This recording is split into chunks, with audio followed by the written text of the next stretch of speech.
Hi, it's Melody Brooke here. It's been a while since I've done one of these. I've been kind of caught up in all the political changes that have happened in the last year and a lot of personal stuff. But now I'm back. I hope to keep doing these for a bit.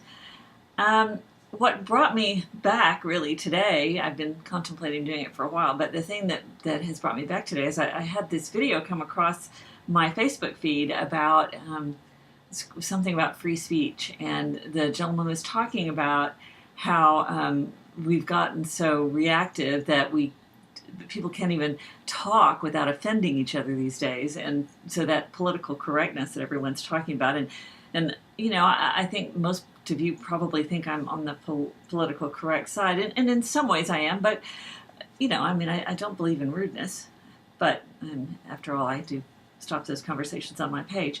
But on the other hand, you know, I found a lot of that true, because we do within ourselves have to have the boundaries to be able to not take the stuff personally that other people are throwing at us. I teach this every day in my practice, but I think we can't just stop and think, well, we can't let those words hurt us. We have to begin to understand, number one, where they're coming from so that we don't take them personally. You know, what happens when people yell at us or blame us or attack us verbally in some way is that we have a tendency to feel like we have to defend ourselves, that we have to argue back, and that we get thrown in. If you remember my old brain model, you know, this is a model of your brain. We have that brain stem where that fight, flight, freeze reaction happens, and then we have our midbrain where our emotional centers are, the mammalian brain, then we have our new brain where our rational thought is and our ability to formulate decent words and have conversations and solve problems and have our sense of identity and history is all in this new brain.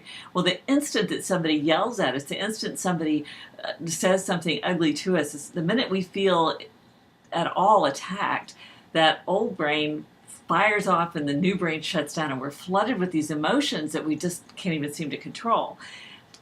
So this sort of happens as a unconscious process, so it's not something we can necessarily consciously immediately shut down. What we have to learn to do is we have to learn how to think about what's coming at us differently. Because when somebody is yelling at us, somebody's attacking us, somebody's saying something ugly to us, first of all, we have to recognize really fastly that it's not about us. It has nothing to do with us. It has a lot to do with what's happening inside of that person. And if we can do that, it allows us, oddly enough, to be empathetic for whatever is going on inside of that person, and at the same time own that it has nothing to do with us, and we don't have to take it on, we don't have to be defensive, we don't have to attack back, we don't have to fight back, we just can, wow, that's interesting information about you.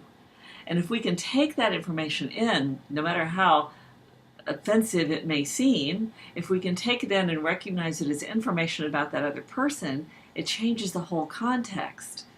So that's my little tip for today, and I hope that maybe this can start a dialogue of sorts. If you want to know more about me, you can find out more about me at melodybrooke.com. You can also check out my book. It's called Oh Wow, This Changes Everything. This actually happens to be the workbook, which many people say is even the best book I have, because it takes you through some pretty intense processes of how to make these changes within yourself. So anyway, that's all for today.